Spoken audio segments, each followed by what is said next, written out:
Hello, I'm Bob Schiessl from Nebraska Blades. Today we're going to make a small tape on charging a brand new plate or a freshly resurfaced plate.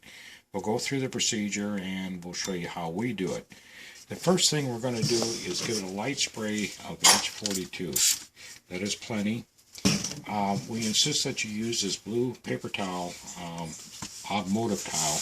We don't feel that plain paper towel is strong enough or sufficient to do what we're trying to do here. We also do not like to use cloth rags. This seems to work. We've used it for 25 years and we just insist that we'd like you to use it. Now I've covered the entire plate and I make sure that I've contacted every inch of the surface. I'm now going to spray on a light spray of spray adhesive, and it doesn't take much. And that's plenty. Now the trick here is to rub it completely into the plate. So I'm starting in the center, I'm turning the wheel, and I'm just working the center area. I go around approximately 2 times, and now I've moved out to the center part of the plate, and I'm still moving it around, going around several times, down to the outside edge, and I continue to move the plate. Now this is the largest surface area out here, so this is going to take the most work. I'm going to make sure that I get 100% coverage on the entire plate. Don't want to skip anything. If I miss a spot, the grit will not adhere there. The next step is to apply the grit. I use a brush. You can also use salt shaker if you prefer. I usually start in the center of the plate and tap a spiral out.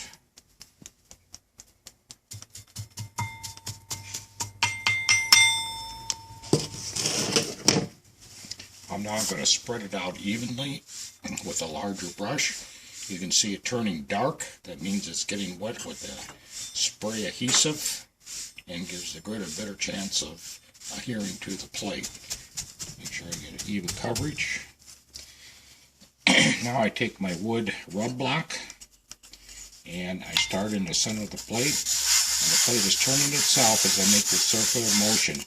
The block is beveled, so it tends to ride up on the grid and is trying to push it into the plate itself. Remember, this plate has never been used before.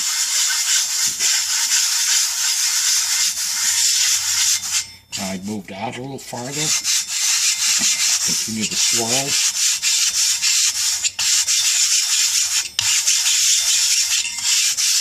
Now I'm working the outside edge.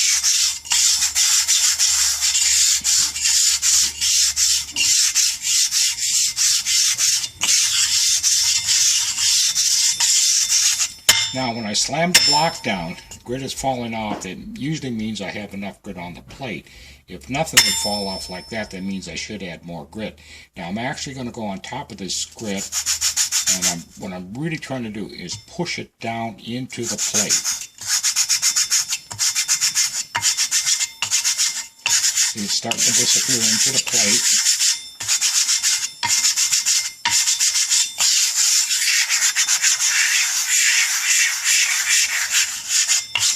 See, I'm spending quite a bit of time doing this. It's just not a quick job. You're trying to get the grit into the plate. The block is hard, so it's pushing down in there. And see, all that grit is pretty much been absorbed by the plate. Matter of fact, I even have a room for a little bit more.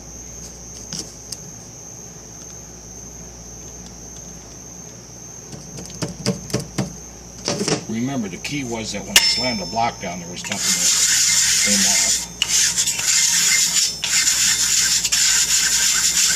So it's really quite surprising how much grit you can push into that plate. It's even easier on a plate that's been used and already seasoned. Here again, I'm pushing it in.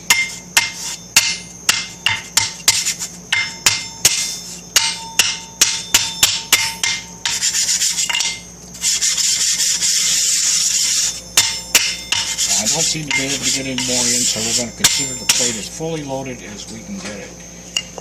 We now are going to turn on the machine. You may not be able to hear me speak after this, but you'll see me sharpen a blade, and on this first charge I probably will only be able to sharpen one blade. I'm then going to recharge it, and on the second charge I probably can do 2 blades.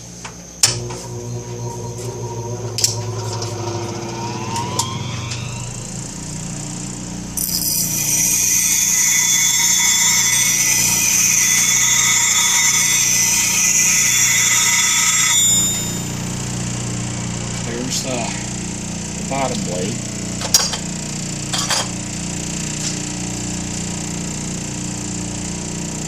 Now we're doing the top cutter.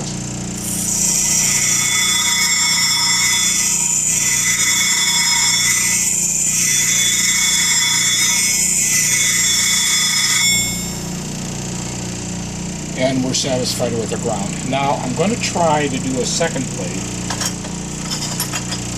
And we probably are going to see the sparking fall off and be not as profound as I like, and at that point I will stop the machine and recharge it.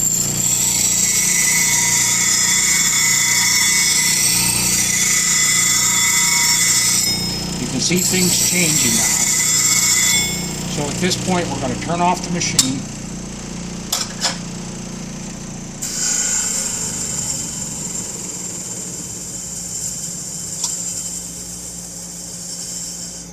We again will go through all the steps, give it a light spray of the H42,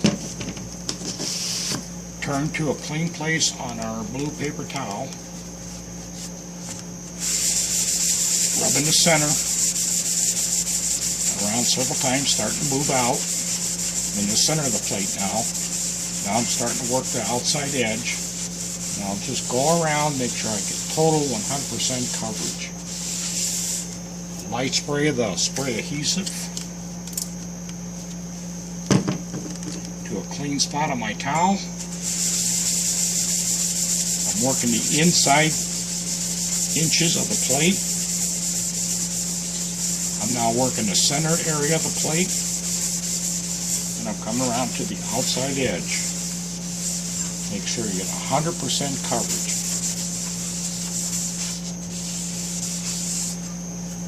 Sprinkle the grit on the plate.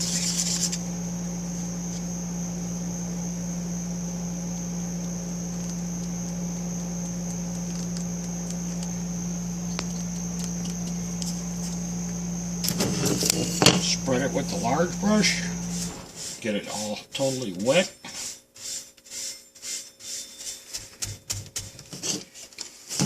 The best way to think of this is you're pushing the grit into the plate. You're not just spreading it around, you're actually pushing it down into the plate.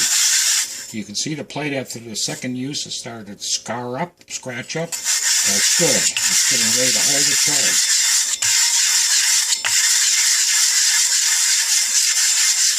I'm really working this inside edge. I'm around to the center of the plate.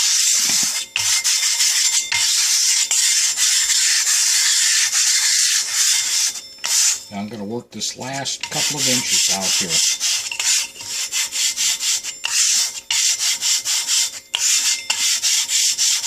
Now at this point, if I would get a smearing or this grit would look very wet, that means I put either too much spray adhesive or too much spray H42. At that point, you might as well wipe it off, dry the plate, and start all over and use less oil. It should not be smudging or very wet looking.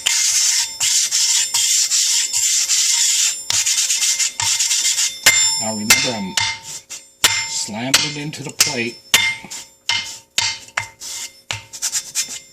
See it disappearing? See, it's not just laying on the surface of the plate, it's actually going into the crevices.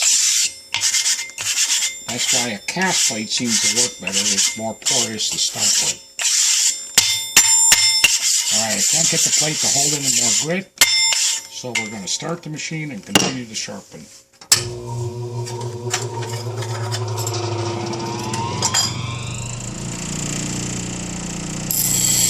See the heavy sparking again?